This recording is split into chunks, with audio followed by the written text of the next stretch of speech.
இப்போ யார் நின்றாலும் இதில் இருக்கிற ரிஸ்க்கு ஒரு பரபரப்பாக பேசப்படுகிற ஏர்போர்ட் விவகாரம் உட்பட்ட கிராமங்கள் இதில் தான் இருக்குது. இந்த எதிர்ப்பையும் மீறி அவங்க மேல குண்டாஸ் போடுறது, அவங்கள கைது பண்றது, விவசாயிகளை கைது பண்றது அப்படிங்கிறது இந்த பர்டிகுலரா இந்த ஸ்ரீபெரும்புதூர் தொகுதி இதை சுத்தி இருக்கிறவங்களுக்கு இது வந்து ஒரு டெய்லியுமே காலையில எழுந்தா பரந்தூர் விமான நிலையத்துல நீங்க என்னப்பா தகராறு, என்ன ஆச்சு? டிஆர் பாலு பொறுப்பாக செயல்படவில்லை. ஆனால் அவருக்கு கீழே இருக்கிற மாவட்ட செயலாளர்கள், இப்போ ஊராட்சி தலைவர்கள்லாம் வேலை பார்த்துருக்காங்க. அது அவங்க திராவிட முன்னேற்ற கழகத்தை சேர்ந்தவங்க தான். நாம் தமிழர் கட்சிக்கு நிச்சயமாக இதுல ஒரு முன்னாடி வாங்கின ஒரு 8% 10% இன்னொரு 3% கூட வாங்குறதுக்கான வாய்ப்புகள்.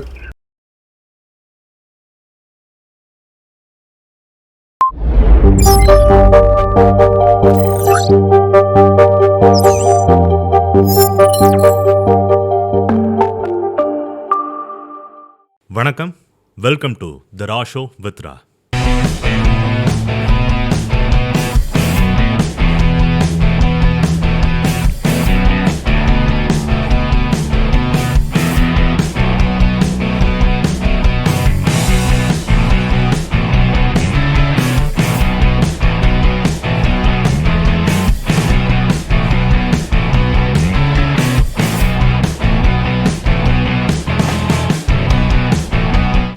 (2024) நாடாளுமன்ற தேர்தல் நடக்க இருக்கிறத ஒட்டி தமிழ்நாட்டில் இருக்கிற 39 தொகுதிகள் குறித்தும் புதுச்சேரியில் இருக்கிற ஒரு தொகுதி குறித்தும் நம்ம தொடர்ச்சியாக பேசிட்டு வரோம்.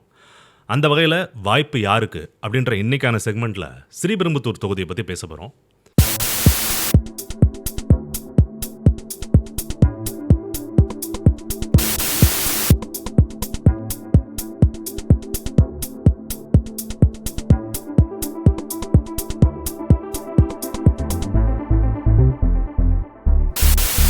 நம்ம கூட மூத்த பத்திரிகையாளர் திரு சுந்தரராஜன் மற்றும் அரசியல் ஆர்வலர் திரு ஜனார்த்தனன் 2 பேர் இணைஞ்சிருக்காங்க. வணக்கம். வணக்கம் சார். வணக்கம் சார். ஸ்ரீபெரும்புதூர் தொகுதியை பொறுத்த வரைக்கும் திமுக பொருளாளர் டிஆர் பாலு அவர்கள் இங்கே எம்பியாக இருக்கார். 2009, 2019 2 முறை இவர் எம்பி அங்கேருந்து தேர்ந்தெடுக்கப்பட்டிருக்காரு. இந்த முறை அவர் மக்களவை தேர்தலில் நிற்காமல் நேரடியாக மாநிலங்கள அவையிலிருந்து தேர்ந்தெடுக்கப்படலாம் அப்படின்ற ஒரு பேச்சு அடிபடுது. மேலும் திமுக கூட்டணியை பொறுத்த வரைக்கும் இந்த தொகுதி காங்கிரஸுக்கு ஒதுக்கப்படலாம் அப்படின்ற ஒரு பேச்சும் இருக்குது. இந்த தொகுதியை பொறுத்த வரைக்கும் கல்லூரிகளும் தொழில் நிறுவனங்களும் அதிகமாக இருக்கிற தொகுதியாக இருக்குது. முதல்ல திரு சுந்தரராஜன் உங்கள்கிட்ட வந்துடுறேன். இந்த தொகுதியோட பின்னணி பற்றி கொஞ்சம் சொல்லுங்களேன். சென்னை பெருநகரத்தினுடைய மேற்கு பகுதியை முழுவதுமாக அரணாமிக்க மாதிரி இருக்கிற அரண் தொகுதி இது. இதில் அம்பத்தூரில் தொடங்கி தாம்பரம் வரைக்குமான அனைத்து தொகுதிகளும் இதில் அடங்கும்.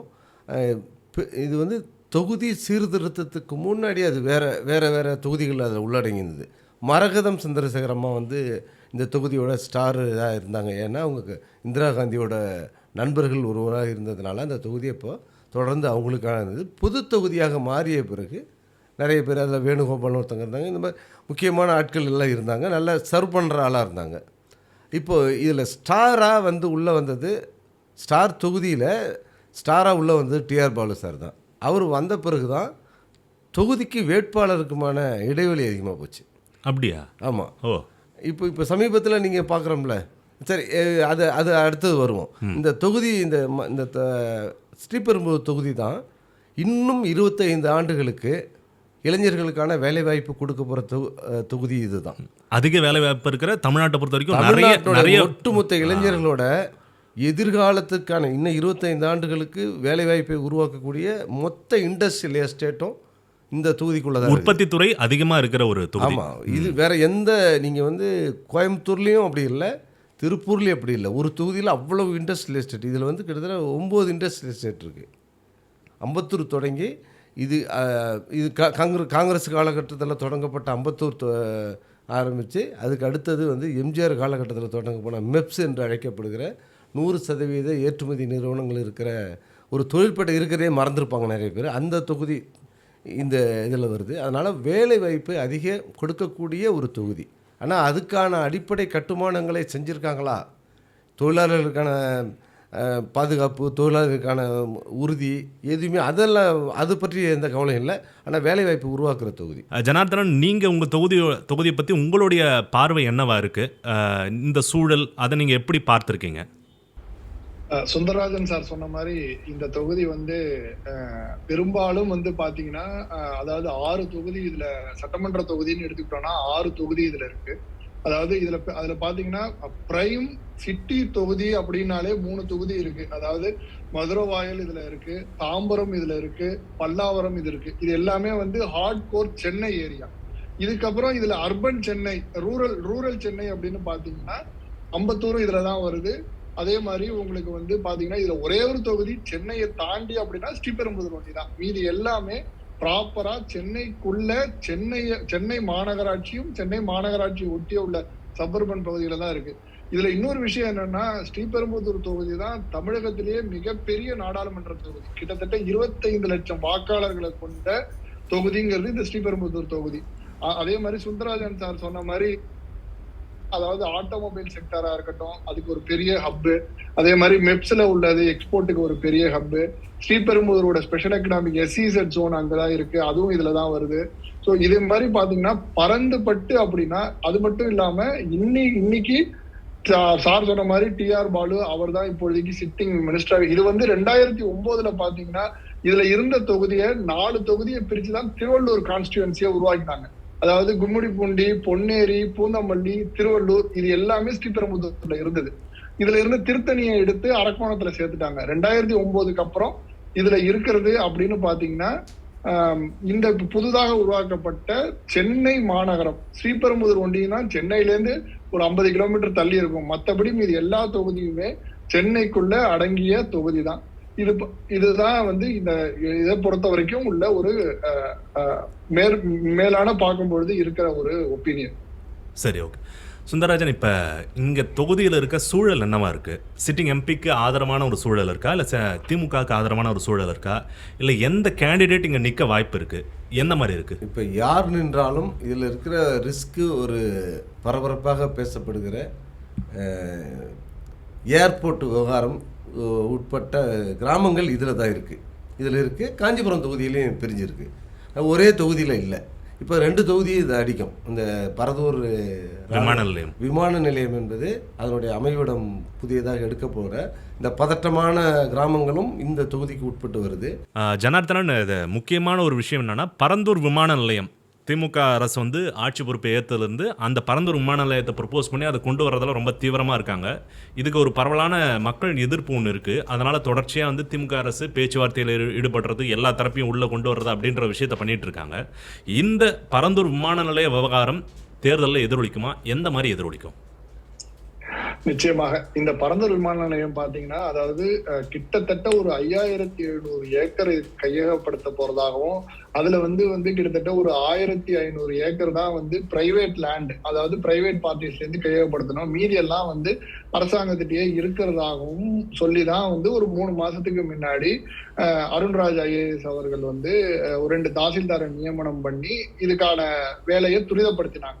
ஆனா அதே சமயத்துல பாத்தீங்கன்னா இதுல வந்து பெரிய மேஜர் இது என்னன்னா, இந்த கிட்டத்தட்ட 5700 ஏக்கர்ல அதாவது நம்ம இந்த இடத்த சுத்தி உள்ள இடங்கள்லாம் பாத்தீங்கன்னா, நம்ம தஞ்சாவூர் டெல்டா பகுதிகள் படி நீர்ப்பாசனம் வந்து எப்படின்னு பாத்தீங்கன்னா, அங்கங்க ஒரு நீர்நிலைகள் இருக்கும். அந்த நீர்நிலைகளை நீர் தேக்கிறத வச்சுதான் விவசாயங்கிறது இருக்கும். அதாவது இப்ப போரூர் ஏரி மாதிரி அங்கங்க இந்த 5700 ஏக்கர்ல கிட்டத்தட்ட 196 பெரிய நீர்த்தேக்கங்கள் வந்து இதுக்குள்ள வருது. சோ இந்த நீர்த்தேக்கங்களை வந்து எடுத்து இதை கையகப்படுத்தினா விவசாயம் பாதிக்கும், அதுக்கப்புறம் நீராதாரம் பாதிக்கும். சோ இந்த மாதிரி ஒரு பெரிய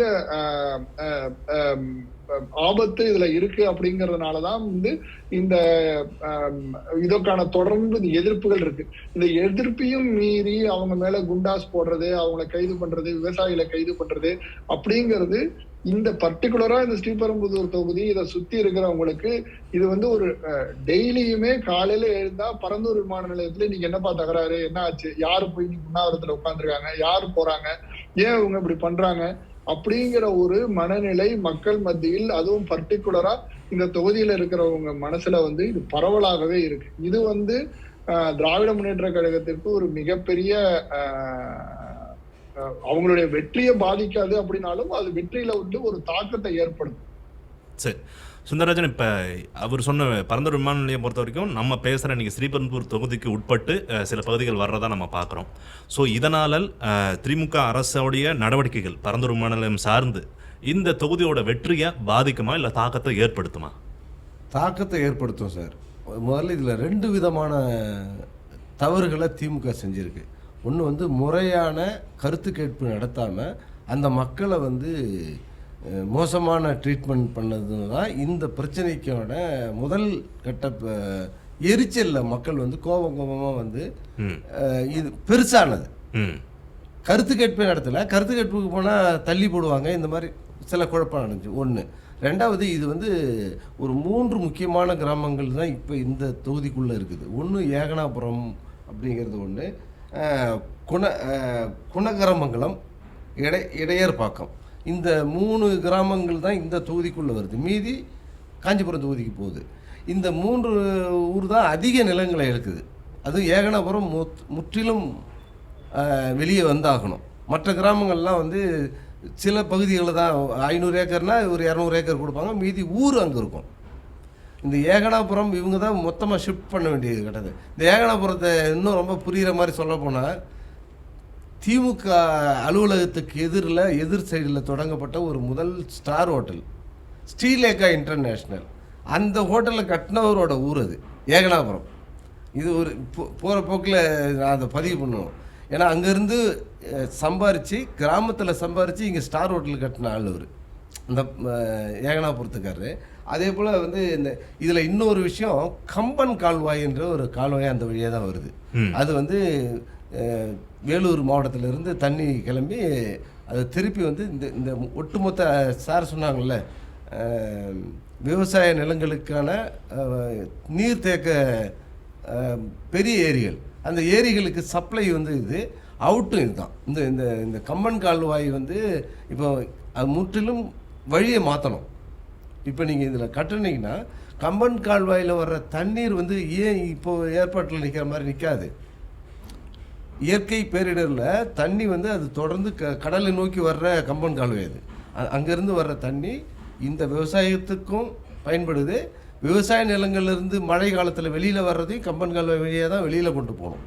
இப்போ இந்த 5000 ஏக்கரில் மட்டும் இல்லை, 5000 ஏக்கருக்கு வடக்கு புறம் தெற்கு புறம் இந்த மாதிரியான சுற்றி இருக்குல்ல, இந்த பகுதியில் இருந்த மழை நீரை வந்து அந்த ஏரிகள் தாங்கிச்சு. இப்போ நீங்கள் அந்த தண்ணியெல்லாம் எங்கே வரும்? நேராக சென்னைக்குள்ளே நுழையும். வட சென்னையின் வடக்கு பகுதியை பழைய சென்னையை வந்து நாசம் பண்ணும்.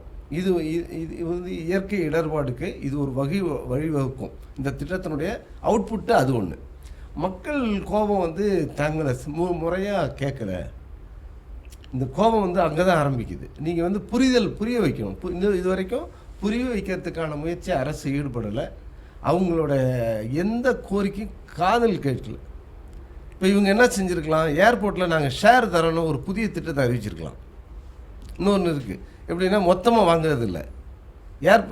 இன்னைக்கு ஃப்யூச்சரில் அது இப்போ எல்லாமே கம்பெனியெல்லாம் ஷேர் கொடுக்குறாங்கல்ல, உங்களுக்கு இந்த கிராமத்துக்கு நாங்கள் ஷேர் கொடுக்குறோம், நிலையான வருவாயை உருவாக்குறோம் நீண்ட வருடங்களுக்குன்னா வாழ்வாதாரம் பொருளாதாரத்தை உயர்த்துறது. அப்போ நீங்கள் அதை சொல்லிட்டீங்கன்னா அவங்க இன்னும் நீங்கள் அடுத்து நெகோசியேஷன் ஒன்று இருக்குல்ல, அவங்களுக்கு நீங்கள் ஆஃபர் கொடுக்கணும்ல. எதையுமே இல்லை, நீ பணத்தை கொடுத்துட்டு வெளியில் போங்கிற அந்த திட்டம் இருக்குல்ல, இது வந்து ஒருவேளை மாற்று திட்டத்தை அரசு வச்சா மக்கள் ரொம்ப மகிழ்ச்சியாக கூட கொடுத்துட்டு போயிடுவாங்க. பார்ப்போம். அந்த பரந்தூர் விமான நிலையம்ன்றது ஒரு முக்கிய தாக்கம் ஏற்படுத்தும். ஓகே, அது பார்ப்போம், அது எந்த அளவுக்கு தாக்கத்தை ஏற்படுத்துன்னு பார்ப்போம். அதே போல் இந்த தொகுதியில் இருக்கிற மிகப்பெரிய சவால், ஏற்கனவே செய்த சவால்களில் பெரும் மழையில் திமுக வந்து சரியான வேலையை செய்யலை. திமுகவை சொல்கிறத விட கேண்டிடேட் டிஆர் பாலு பொறுப்பாக செயல்படவில்லை. ஆனால் அவருக்கு கீழே இருக்கிற மாவட்ட செயலாளர்கள், இப்போ ஊராட்சி தலைவர்கள்லாம் வேலை பார்த்துருக்காங்க. அது அவங்க திராவிட முன்னேற்ற கழகத்தை சேர்ந்தவங்க தான். கேண்டிடேட் வரலங்கிறது தான் மக்களோட பிரச்சனை. இப்போ அவங்க வந்து எம்எல்ஏ, மாவட்ட செயலாளர், ஒன்றிய செயலாளர், ஒன்றிய பெருந்தலைவர்கள் எல்லாம் ஒழுங்காக வேலை பார்த்துருக்காங்க. இப்போ அவங்களுடைய வேலைப்பாட்டில் தான் திமுக எம்பி இவராக இருக்கட்டும், அதர் கேண்டிடேட்டாக இருக்கட்டும், அவங்க வந்து அவர்களுடைய செயல்பாடுகளை தான் என்கரேஜ் பண்ண போகிறாங்க. அவர் இந்த முறை அதிக வேலை செய்யாது. அவருடைய தொகுதி மேம்பாட்டு நிதியை எங்கே செஞ்சுருக்கிறாருன்னு மக்களுக்கும் புரியல.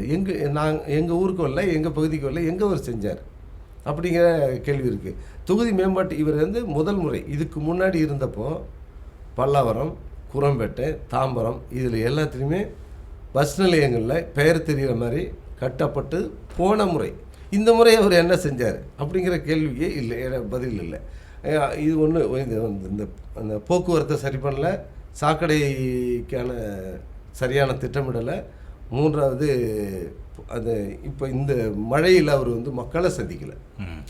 நிர்வாகம்லாம் வேலை செய்தது, ஒரு பிரதிநிதியாக அவர் எல்லா இடங்களுக்கும் வரல அப்படிங்கிற ஒரு பொதுப்படையான குறை இருக்கிறது. அதை இவங்க யாராலையும் அதை சரி பண்ண முடியாது. அதை அவர் தான் சரி பண்ணணும். ஒருவேளை அவர் எலெக்ஷனில் நிற்கிறாரு நிற்கல, அது அடுத்த பிரச்சனை. ஆனால் திமுக கூட்டணியிலோ திமுகவோட வேறு பிரதிநிதி நிற்கும்போது அது எதிரொலிக்கும். அந்த எதிரொலிப்புக்கு அவர் வந்து பிரச்சாரத்துக்கு அவர் போகணும். ஏன் நான் வரல அப்படிங்கிற ஒருத்தர் சொன்னால் கூட ஒரு சில மக்கள் வந்து ஒரு மன திருப்தி அடைஞ்சு ஓட்டு போடுறதுக்கு வாய்ப்பு இருக்குது. கண்டிப்பாக. இது சென்னை பற்றி நீங்கள் சொல்லும்போது சென்னையில் பெரும்பான்மையாக திமுக சட்டமன்ற தேர்தலையும் சரி, திமுக கோட்டைன்னு சொல்லப்படுற அளவு தான் சென்னை இருக்குது. ஆனால் இந்த பெருவெள்ளம், அப்புறம் நமக்கு சில நீங்கள் சொன்ன மாதிரி பல தொகுதி சார்ந்த பிரச்சனைகள், இதெல்லாம் எப்படி எதிரொலிக்குன்னு பொறுத்து தான் பார்க்கணும். ஜனார்த்தனன், நீங்கள் பார்க்குற இதில் வந்து வேறு கட்சிகளுக்கு இல்லை வேறு கேண்டிடேட்ஸ் யாராவது ஸ்டார் கேண்டிடேட்ஸ் இங்கே நிற்க வாய்ப்பு இருக்கா? வேறு கட்சிகள்லாம் என்ன மாதிரியான நகர்வுகளை இந்த தொகுதியை பொறுத்த வரைக்கும் செய்யறாங்க? உங்களுடைய பார்வை என்ன? இங்க பொறுத்த வரைக்கும், திமுகவை பொறுத்த வரைக்கும் சுந்தரராஜன் சார் சொல்ற மாதிரி டிஆர் பாலு அவர் வந்து அவருக்கு தான் அப்படின்னு சொன்னாலும், அவர் வந்து இப்போதைக்கு இன்னொரு ஆப்ஷன் கூட தஞ்சாவூர்ல போட்டியிடலாமா அப்படிங்கிற ஒரு யோசனையிலையும் மனநிலையிலையும் இருக்கிறதாக ஒரு கேள்வி. சோ அப்படி சப்போஸ் அவர் தஞ்சாவூர் போகிறார் அப்படிங்கிற பட்சத்துல என்ன, இந்த தொகுதியில வந்து நம்ம இப்போ சென்னை மாநகராட்சியோட துணை மேயரா இருக்காரு மகேஷ்குமார், அவர் போட்டியிடலாம், அவர் வந்து அப்படிங்கிற மாதிரி ஒரு வாய்ப்புகள் இருக்கிற மாதிரியும் பேசுறாங்க. அவங்க இன்ஃபேக்ட் வந்து சீட்டும் கேட்டிருக்காரு இந்த இடத்துக்கு. அதே மாதிரி வந்து நம்ம முன்னாள் டி நகரோட எம்எல்ஏ அன்பழகன், அவர் சேப்பாக்கத்தோட எம்எல்ஏவும் இருந்தாரு. அவருடைய தம்பி தான் இப்போ அங்க எம்எல்ஏவா இருக்காரு. அவருடைய பையன் ராஜா இந்த சீட்டை வந்து தனக்காக கொடுக்கணும், இளைஞர் அணிக்கு கொடுக்கணும் அப்படிங்கிற மாதிரி கேட்டு அவரும் அதுக்கு வந்து மெனக்கிடுற மாதிரி டிஎம்கேலே தெரியுது. பட் வந்து டிஆர் பாலு, ஏன்னா இப்பொழுதைக்கு பாத்தீங்கன்னா இந்த நாடாளுமன்ற தேர்தல் உள்ள வேட்பாளர் குழுவோட தலைவரே டிஆர் பாலு தான். அதனால அவர் என்ன முடிவு பண்ண போறாரோ அதை முடிவு பண்ணி தான் மத்ததெல்லாம் நடக்கும். சோ அதனால டிஆர் பாலு இந்த தகுதியில போட்டியிடுறார் அப்படிங்கிற பட்சத்துல அவருக்கே தான் திருப்பியும் இந்த வாய்ப்பு வழங்கப்படும். அதே மாதிரி சுந்தரராஜன் சார் சொன்ன மாதிரி டிஆர் பாலுக்கு இந்த தடவை இங்க இதோட வெற்றிங்கிறது ஒரு எளிதானதாக இல்லை. இதுல என்ன பாத்தீங்கன்னா, இதுல வந்து நம்ம சட்டமன்ற தொகுதியில வந்து இந்த இதுல அத்தனை தொகுதியிலுமே ஸ்ரீபெரும்புதூர்ல இப்ப தமிழ்நாடு காங்கிரஸ் கமிட்டியோடைய தலைவராக இருக்கக்கூடிய செல்வ பெருந்தகை தான், அது ரிசர்வ் கான்ஸ்டிடுவன்சி, அவர் தான் அங்க சிட்டிங் எம்எல்ஏவா இருக்காரு. இதை தவிர நீங்க பாத்தீங்கன்னா பல்லாவரம் தொகுதியில பாத்தீங்கன்னா இந்த கருணாநிதி ஒரு மாசத்துக்கு முன்னாடி நம்ம எல்லாருக்கும் தெரியும், அவங்க பையனும் மருமகளும் ஒரு பெண்ணை கூட்டு வந்து அடைச்சு தகராறு பண்ணி இது இன்னி வரைக்கும் இதாகாம அதுக்கு போலீஸ் நடவடிக்கை எடுத்திருக்காங்க. சார் நீங்க திடீர்னு ஒரு பொண்ணை கூட்டு வந்து அடைச்சுன்னு சொல்லுங்க, வேலைக்கு வந்த வீட்டு வேலை இல்ல, அதுக்கு காவல்துறை முறையா கேஸ் பதிஞ்சு நடவடிக்கை எடுத்திருக்காங்க. அதையும் நம்ம நடவடிக்கை ஆமா அந்த அஜிடேஷன் மக்கள் கிட்ட அவர் கருணாநிதி மேல அவர்கிட்ட இன்னுமே இருக்கு. அதே மாதிரி பாத்தீங்கன்னா இது தாம்பரம் தொகுதி எம்எல்ஏவை பாத்தீங்கன்னா இங்க வந்து எஸ்ஆர் ராஜா இருக்காரு. எஸ்ஆர் ராஜா அதாவது பதவி ஏற்று எம்எல்ஏ ஆகி வந்த ஒரே வாரத்திலேயே அங்க இருக்கிற இண்டஸ்ட்ரீஸ் எல்லாம் கூப்பிட்டு மிரட்டுறது, இது வந்து ஒரு வீடியோவும் ரெக்கார்ட் ஆகி இதை கண்டிக்கவே மாட்டீங்களா அப்படிங்கிற அளவுக்கு மக்கள் மத்தியில பரவலா பேசப்பட்டது. அதுவும் இல்லாம எப்ப மழை வந்தாலும் தாம்பரம் தொகுதி சாதாரணமா ஒரு நாளைக்கு ஒரு மினிமமா மழை பெஞ்சாலும் அதை சுத்தி உள்ள முடிச்சூர் அந்த பகுதிகளில் எல்லாமே வந்து தண்ணி நிரம்பி இன்னைக்கு வந்து தத்தளிக்கிற நிலைமை இருக்கு. அது வந்து எஸ்ஆர் ராஜா இத்தனைக்கும் 2 டேர்மா அங்க எம்எல்ஏவா இருக்காரு, டிஎம்கே எம்எல்ஏவா இருந்தாலும் பண்ணல அப்படிங்கிற ஒரு வருத்தம் மக்கள் கிட்ட பரவலா இருக்கு. அதே மாதிரி ஆலந்தூர் பாத்தீங்கன்னா மினிஸ்டர் தாமோ அன்பரசன் தான் இப்ப அங்க வந்து எம்எல்ஏவா இருக்காரு. அவருக்கு வந்து மினிஸ்டர் தொகுதி அப்படிங்கறனால இதுல என்னன்னா இன்னொரு விஷயமும் இருக்கு. அதாவது இந்த இதுக்குள்ள திமுகவே 3 விதமா 3 அணியா செயல்படுறாங்க. இப்ப இன்னொரு விஷயம் என்னன்னா 3 நாளைக்கு முன்னாடி SR ராஜாக்கு மாவட்ட செயலாளர் பொறுப்பு வேற கொடுத்திருக்காங்க. 2 பேரை 2 பேரை நீக்கிருக்காங்க. அதாவது பெரம்பலூர் மாவட்டத்துக்கும் சென்னை இதுக்கும் உள்ளதுக்கும் தாம்பரம் உள்ளதுக்கும் மாவட்ட செயலாளர் மாத்தினாங்க. அதுல SR ராஜாவை மாவட்ட செயலாளரா போட்டிருக்காங்க. இதுல வந்து SR ராஜா வந்து அதாவது உதயநிதி அவர்களுக்கு சார்பாகவோ இருக்கிறதாகவும் தாமோ அன்பரசன் மினிஸ்டர் ஒருத்தர் இயங்குறதாகவும், இதை தவிர TR பாலு அவர்கள் தனியா அங்க ஒரு இது எம்பிங்கிறதுனால அந்த ஒரு இதுல இருக்கிறதுனாலும் இந்த மாதிரி திமுகக்குள்ளேயே ஒரு இது பண்ணி இந்த மாதிரி ஒரு இதுவா இருக்கு. அதிமுகவை பொறுத்த வரைக்கும் அப்படின்னா இங்க எப்பொழுதுமே வந்து அவங்களுக்கு ஒரு ஸ்டார் வேட்பாளர் கேண்டிடேட்னு அந்த அளவுக்கு சொல்ற மாதிரி கிடையாது. அப்பப்ப குடும்பமான வரைக்கும் கூட்டணி தொகுதிகளுக்கே கொடுத்துருவாங்க. இப்ப பாத்தீங்கன்னா சிட்லப்பாக்கம் ராஜேந்திரன் அவர் போன தடவை அவர் நின்று இதாகி தோத்துட்டாரு எம்எல்ஏ எலெக்ஷன்ல.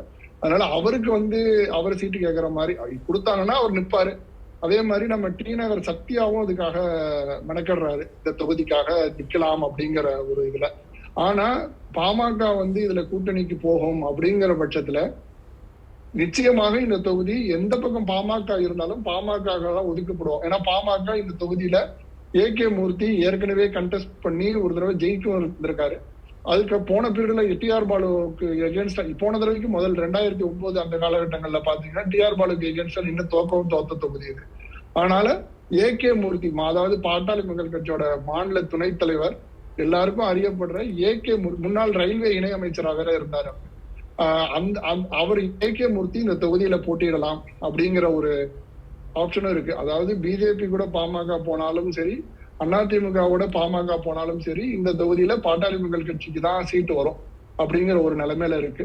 அப்படி சப்போஸ் இது எதுவுமே நடக்கல அப்படின்னாலும் பாரதிய ஜனதா சார்பாக பாரதிய ஜனதாவோட மாநில துணைத் தலைவர் டால்பின் ஸ்ரீதர் இந்த தொகுதிக்கு கொஞ்சம் மெனக்கிடுற மாதிரியும் இருக்கு. இதுதான் வந்து இந்த களத்தோட நிலவரம், இதுதான் ப்ராபபிள்ஸ். சரி, சுந்தரராஜன், இப்போ திரும்ப நான் அவர்கிட்ட கேட்ட கேள்வி உங்கள்கிட்டும் கேட்குறேன்.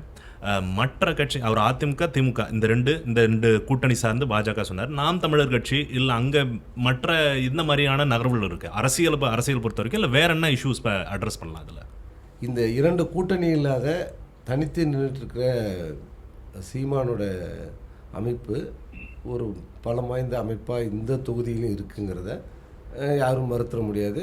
இது வந்து அனைத்து கட்சிக்கும் தெரியும். அவங்களோட ரோல் வந்து இதில் அதிகமாக இருக்குது. அவங்க 10% வரைக்கும் இந்த ஓட்டை வாங்குறதுக்கான 10% சென்னைக்கு உட்பட்ட இடத்துல 10%. இது புறநகர் பகுதி இல்லையா, இது கிராமப்புறங்களும் இருந்தது. அதே போல் புதிய வாக்காளர்கள் இந்த முறை வந்து புதிதாக வரப்போகிற இளைஞர்கள் இருக்காங்கல்ல, இந்த இளைஞர்களிடையே வந்து மிகப்பெரிய செல்வாக்கு இருக்குங்கிறது சீமானுடைய கட்சிக்கு இருக்குங்கிறத, நாம் தமிழர் இருக்குங்கிறத எல்லாரும் ஒத்துக்கணும். ஏன்னா அவங்களால புதிய ஓட்டர்ஸில் ஒரு 30% வாக்குகளை வாங்குறதுக்கான வாய்ப்புகள் இருக்குது. இது மேலோட்டமாக இல்லை, நான் சில பள்ளிகளுக்கு இப்போது 12th முடிச்சுட்டு போகிற பசங்களை சந்திக்கும் போது ஒரு இடத்துல நான் இப்போ இளைஞர்களை எங்கே சந்தித்தாலும் கேட்குற முதல் கேள்வி, நீங்கள் முதல்ல ஓட்டு போட போகிறீங்களா, யாருக்கு போட போகிறீங்க? அவங்க இப்போ இந்த ஒளிவு மறைவுலாம் இல்லை, இந்த பெரியவர்கள்லாம் வந்து அது நாங்கள் நேரில் சொல்ல முடியாது அப்படின்னா இல்லை, பசங்க நேரடியாக நாங்கள் வந்து சீமானுக்கு ஓட்டு போடுவோம் அப்படிங்கிற ஒரு இளைஞரடியே நான் வந்து அதாவது இப்போ டீனேஜர்ஸாக இருக்கிற அந்த மாதிரி ஆட்கள்கிட்ட சீமான் போய் சேர்ந்துருக்காரு. அவருடைய காணொலிகள் தான் அதுக்கான காரணம். இப்போ சமீபத்தில் இப்போ அவர் தன்னுடைய வேட்பாளர்களை அறிமுகப்படுத்த ஆரம்பிச்சிட்டாரு எல்லா தொகுதிகளையும்.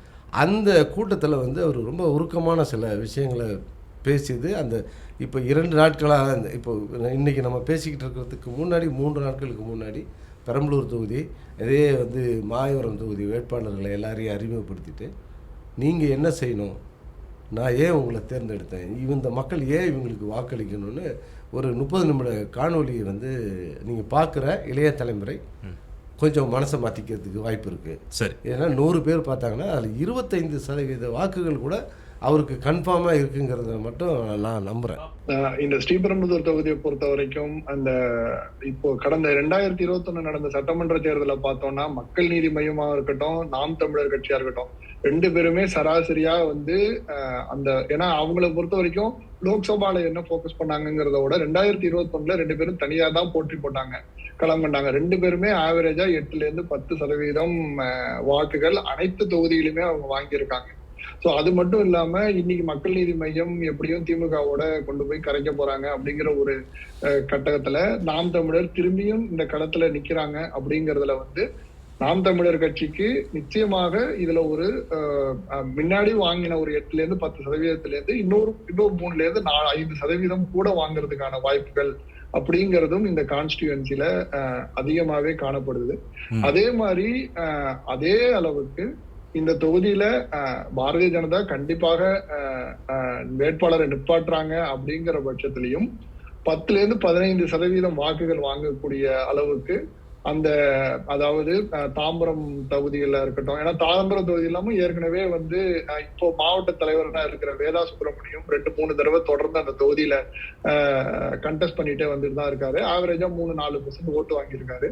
அதுவும் இல்லாம இன்னைக்கு எல்லாம் மோடின்னு பேசுற அந்த ஃபேக்டர் இருக்கு. இந்த அண்ணாமலையோட நடைப்பயணம் அதெல்லாமும் வந்து ஒரு தாக்கத்தை ஏற்படுத்திருக்கு. மக்களுக்கு ஒரு அவேர்னஸ் இருக்கு. இல்ல புரியுது. ஆனா பாஜக தனித்து நின்று இது வரைக்கும் வரலாறு வந்து 3% அந்த அளவுக்கு தான் ஓவராலா வாங்கியிருக்காங்க. அது 10% ஜம்ப் ஆகுன்றது எந்த அடிப்படையில நம்ம எடுத்து அதுதான் இப்போ இதுல என்னன்னா எகெயின் இங்க வந்து என்னன்னா புதிய வாக்காளர்கள், அதாவது இதுல திமுகவா இருக்கட்டும் அதிமுகவா இருக்கட்டும், 2 பேருக்குமே வந்து அதாவது மொத்தமா இருக்கிற 100% வாக்குகள்ல 2 பேருக்குமே 25% பை டிஃபால்ட்டா இருக்கு. யாரா இருந்தாலும் கண்ணை மூடிட்டு ரெட்டலைக்கு போட போறாங்க, திமுக போட போறாங்க அப்படின்னு. மீதி உள்ள ஒரு 10% தான் இதோட வெற்றியோட தீர்மானம்ங்கிறது நிறைவேறாது. அந்த 10% சேர்க்கறது தான் வந்து இப்ப பாத்தீங்கன்னா இந்த தொகுதியில வந்து ஸ்ரீபெரும்புதூர் தனி தொகுதி, அங்கு வந்து எஸ்சி ஓட்டுகள் ஜாஸ்தி. இந்த தொகுதியிலே 14-15% விடுதலை சிறுத்தைகள் இதுல சேர்றதுனால அவங்களுக்கு ஒரு ஆடட் அட்வான்டேஜ். சோ அந்த ஓட்டுல ஒரு 5% அவங்களுக்கு சேரும். அதே மாதிரி அதிமுகவோட இன்னைக்கு வந்து புரட்சி பாரதம் இருக்காங்க, ஜெகன்மூர்த்தியார் அவங்க கட்சி இருக்கு. அந்த தொகுதி ஜெகன்மூர்த்தியாருக்கு இந்த தொகுதியில வந்து அதிகமான வாக்குகள் இருக்கு. சோ அவருடைய இதுல இருந்து ஒரு 2-3% அதிமுகவுடைய வாக்குகள். இந்த தொகுதியை பொறுத்த வரைக்கும் பாத்தீங்கன்னா பாரம்பரியமா காங்கிரஸ் வந்து அந்த காலத்துல இருந்து காங்கிரஸ்க்கான தொகுதி தான் ஸ்ரீபெரும்புதூர் தொகுதி. அதாவது மரகதம் சந்திரசேகர் பாத்தீங்கன்னா இவங்க ஆக்சுவலா யாருன்னா நேரு அமைச்சரவையில 51-57 ஃபர்ஸ்ட் அமைச்சரவையில நேரு அமைச்சரவையிலே மத்திய இணையமைச்சரா இருந்தவங்க. அதுக்கப்புறம் அவங்களுக்கு வந்து ராஜ்யசபா சீட்டு கொடுத்து 71-72 ராஜ்யசபாலேயே கண்டினியூஸா இருந்தவங்க. 84, 89, 91 நடைபெற்ற நாடாளுமன்ற தேர்தல் 3 தேர்தலையும் மரகதம் சந்திரசேகர் தான் இந்த இடத்துல நின்று ஜெயிக்கிறாங்க.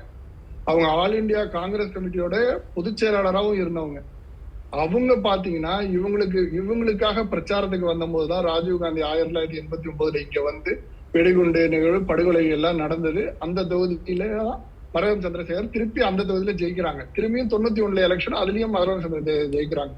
பாரம்பரியமா இந்த தொகுதியில பொறுத்த வரைக்கும் 10-15% பரவலாக காங்கிரஸ்க்குன்னு ஒரு வாக்கு வங்கியும் இருக்கு. இதெல்லாம் சேரும் பொழுதுதான் இங்க வந்து திமுகவுக்கு அந்த ஓட்டு இருக்கு. இப்படி பாத்தீங்கன்னா ஒரு 35% பை டிஃபால்ட்டா இவங்களை திமுகவுக்கு விழும். அதே மாதிரி 30-35% பாமக, அதிமுக, புரட்சி பாரதம் இந்த மாதிரி ஒரு கூட்டணி அமையுது அப்படிங்கிற பட்சத்துல அவங்களுக்கு வரும். இருந்தாலும் மீதி உள்ள 50% இருக்கு, இல்ல மீதி உள்ள ஒரு 40% இருக்கு. இந்த 40%ங்கிறது இன்னைக்கு புதிய வாக்காளர்கள், அதே மாதிரி சுந்தரராஜன் சார் சொன்ன மாதிரி புதிய வாக்காளர்கள் இந்த தொகுதியிலையும் பரவலாக இருக்காங்க. அதாவது ஃபர்ஸ்ட் டைம் ஓட்டர்ஸ் அப்படிங்கிறவங்க பரவலாகவே இந்த இதுல கிட்டத்தட்ட ஒரு 1.25 லட்சம் பேர் ஓட்டர்ஸ் இருக்காங்க.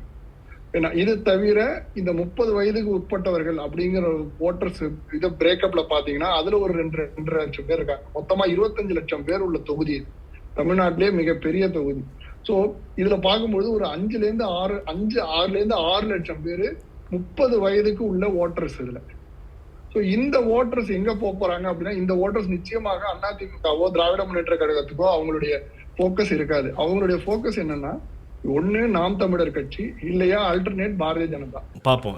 ஹிஸ்டாரிக்கலாக வந்து பிஜேபி தனித்து நிற்கும் பொழுது 3% இல்லை அது குறைவா அப்படின்றது நம்ம பார்த்துருக்கோம். இந்த தொகுதியில் இந்த தாட்டி தேர்தலாம் மாறும்னு நீங்கள் சொல்கிறீங்க. அது நம்ம பொறுத்திருந்து பார்க்கணும் மக்கள் என்ன முடிவெடுக்கிறாங்க. சுந்தரராஜன், நீங்கள் இறுதியாக சொல்ல வேண்டிய கருத்து என்னவா இருக்குது? வந்து என்னதான் அங்கே வந்து இப்போ நம்ம எம்பியில் பிஜேபிக்கு எதிரான ஆன்டி இன்கம் இதை பற்றி பேசுகிறோம்.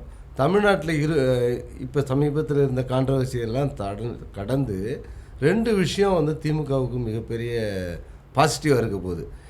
நான் எப்படி இளைய தலைமுறை யாருக்கு ஓட்டு போடுவாங்கன்னு தெரியாதுன்னு சொல்லணும், அதே போல் பெண்களோட ஓட்டு வந்து 2 விஷயத்தில் திமுகவுக்கு வரப்போகுது. ஒன்று வந்து இலவச பஸ் பயணத்தின் மூலமாக கிடைக்கிற, அதுவும் பர்டிகுலராக இந்த மாதிரி நகர சார்ந்து இருக்கிற பகுதிகளில், கிராமப்புறங்களில் பயணிகள் குறைவு, நகர்ப்புறங்களில் முழுமையாக பயன்படுத்திக்கிட்டு இருக்கிறாங்க பெண்கள். இப்போ அவங்க இந்த பெண்கள் ஓட்டு யாருக்கு வரப்போகுது? அதுக்கடுத்து புதுமை பெண் திட்டம்னு படிக்கிற மாணவர்களுக்கு படித்த இப்போ கல்லூரி மாணவிகளுக்கு கொடுக்குறாங்கல்ல, அவங்களும் முதல் ஓட்டராக இருக்காங்க. இந்த 2 ஃபேக்டர் இருக்குல்ல, மற்றது எல்லாத்தையும் அடிக்குமா? இன்னொன்று மகளிர் உரிமை தொகை திட்டம்னு ஒன்று, அதுவும் நம்ம செயல்படுத்துறது. இது வந்து இதுக்கு எதிராக இருக்குல்ல மற்ற விஷயங்கள், மழை, இந்த எல்லா ஃபேக்டர் இருக்குல்ல, இப்போ பரதூர் ஃபேக்டரி, இதை எல்லாத்தையும் இந்த 2 அடிச்சிருமா? ஆமாம், அப்படிங்கிறதா இப்போ கண்டிப்பாக திமுக மகிழ்ச்சி அளிக்கிற ஒரே விஷயம் என்னன்னா, எந்த நெகட்டிவாக இருந்தாலும் இந்த பெண்களுக்கான அந்த ஒரு பார்ஷன் இருக்குல்ல, இவங்க ஒரு விஷயம் செஞ்சுருக்காங்கல்ல, அது தனக்கு ரொம்ப பாசிட்டிவாக வரும். இல்லை, பார்ஷியல்ன்றதை தாண்டி தமிழகத்தை பொறுத்த வரைக்கும் பெண்களுடைய வாக்கு சதவீதமும் ஜனத்தொகை அதிகமாக இருக்குது. பெண்களுடைய தொகை தான் அதிகமாக இருக்குன்ற பட்சத்தில் அதை சார்ந்த திட்டங்கள் ஒன்று இருக்குது. இன்னொன்று பரவலாக வந்து ஏடிஎம்கே வந்து எப்பயுமே பெண்களுக்கான திட்டம், ஜெயலலிதா அப்படின்ற ஒரு ஃபிகர் இருக்கும்பொழுது அவங்க வந்து பெண்களுக்கான திட்டங்களை வந்து ரொம்ப முதன்மைப்படுத்தினாங்க. அந்த வாக்கை கவர்றதுக்காக திமுக டாக்டிக்கலாக நடக்குது ஒன்று. இன்னொன்று இளைய சமூகத்துடைய ஓட்டு வந்து திரும்ப வந்து 3வது கட்சிகளுக்கும் அது மாதிரி போகின்ற பட்சத்தில் பெண்களும் இப்போ இளைய சமூகத்தில் தான் வராங்க. நம்ம இளைஞர்கள் சொல்லும்போது வெறும் ஆண்களை மட்டும் நம்ம கணக்கில் எடுத்துக்கூடாதுல்ல, அந்த ஒரு ஃபேக்டர் இருக்கு. ஸோ இவ்வளோ ஃபேக்டர் இருக்கிறதால வரப்போகிற நாடாளுமன்ற தொகுதி பல கட்டங்களில் ரொம்ப இன்ட்ரெஸ்டிங்கான ஒரு விஷயமா தான் இருக்க பொழுது இந்த நிகழ்ச்சியில் கலந்து கொண்டு கருத்துக்களை சொன்னதுக்கு இருவருக்கும் மிக்க நன்றி.